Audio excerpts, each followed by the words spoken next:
ఒక్కసారి కొమ్మూరి గోల్డ్ కి కాల్ చేయండి. తాకట్లో ఉన్న మీ బంగారాన్ని విడిపించి మార్కెట్ ప్రైస్ కి వాళ్ళు కొనుక్కుని మిగతా డబ్బులు మీకు ఇచ్చేస్తారు. హాయ్ హలో నమస్తే, వెల్కమ్ టు అవర్ ఛానల్. నేను మీ చార్మి.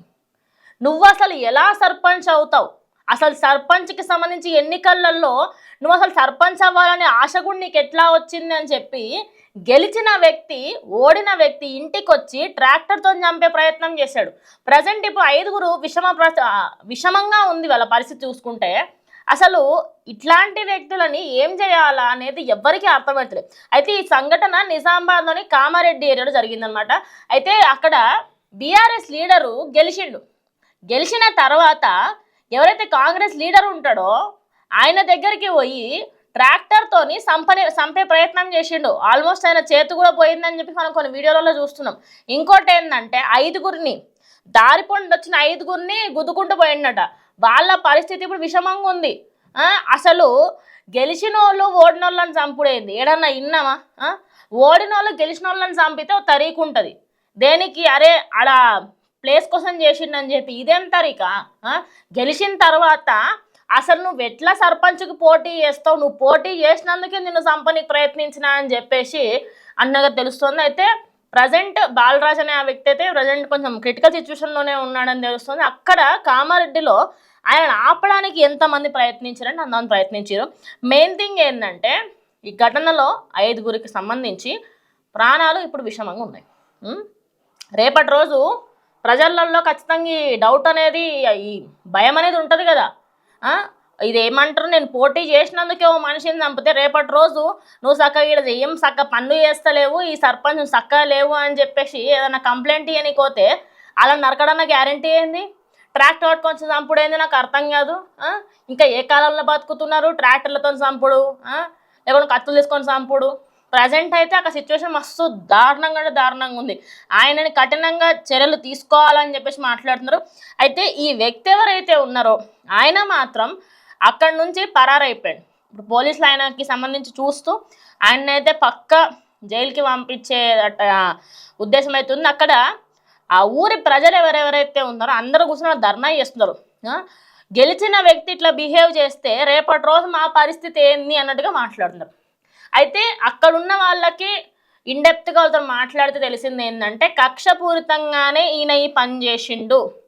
ఏది కూడా ఏదో నార్మల్గా ఆయన గెలిచాడు అన్న ఉద్దేశంతో కాకుండా పర్సనల్ రీజన్స్, పర్సనల్ కక్షల మీదనే చంపిండు అనేది తెలుస్తుంది. అయితే ఈ సర్పంచ్ ఎన్నికలకు సంబంధించి ఇది 2వ విడత నడుస్తుంది. నిన్న గెలిచిండట. నిన్న రాత్రే గెలిచినామని చెప్పి తెలిసిన తర్వాత ఎవరన్నా గెలిచిన ఆనందంగా ఉండాలే కానీ నా అభ్యర్థి దగ్గరకు పోయి సరే నువ్వు పోజులు కొట్టు లేకపోతే తిట్టు ఏమన్నా చంపుడేంది?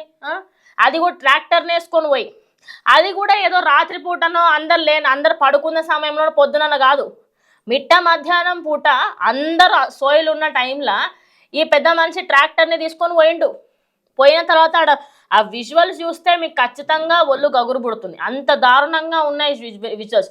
ఓ గ్రీన్ కలరు ఇది ట్రాక్టర్ తీసుకొని పోయి ఆ మనిషి చెయ్యి ఇక్కడ కట్ అయిపోయింది.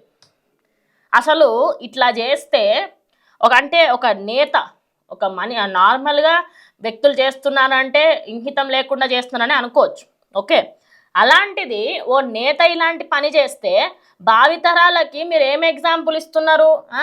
ఓడిపోయిన వాళ్ళు ఇట్లా వేయాలా, ఓడిపోయిన వాళ్ళు అట్లా వేయాలని చెప్పి చెప్తున్నారా? అసలు ఏం జరుగుతుంది? ఇది విన్న తర్వాత మరి ఈ బీఆర్ఎస్ వర్సెస్ కాంగ్రెస్ అనేది ముందు నుంచే నడుస్తూ ఉంది.